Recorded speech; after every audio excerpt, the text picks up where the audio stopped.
জীবনে কখনো হতাশ হবেন না। জীবনে যাই হয়ে যাক না কেন কখনো হতাশ হবেন না। মনে রাখবেন আল্লাহ আপনার রব, আল্লাহ আপনার সাথে আছেন ইনশাআল্লাহ।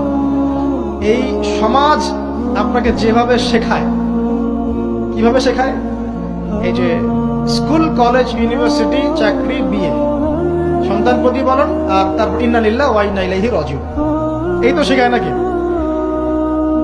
সবসময় মনে রাখবেন যে আল্লাহ রাব্বুল আলামিনের পরিকল্পনাই আপনার উপরে সবচেয়ে বেশি অগ্রাধিকার যোগ্য, সমাজের পরিকল্পনা নয়।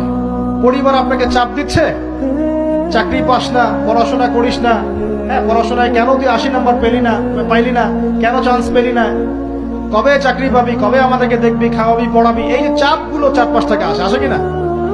এতে করে অনেক যুবক দেখা যায় মাদকাসক্ত হয়, অনেকে দেখা যায় আত্মহত্যা করছে, ইদানিং করছে কিনা ভাই? এই শব্দটা থেকে আমি এই পয়েন্টটা আজকে লিখেছিলাম যে ভুলেও আল্লাহর প্রতি বিশ্বাস এবং তাওয়াক্কুল হারাবেন না। সমাজ যেভাবে শেখায়, সমাজ চারপাশে যে চাপ আপনাকে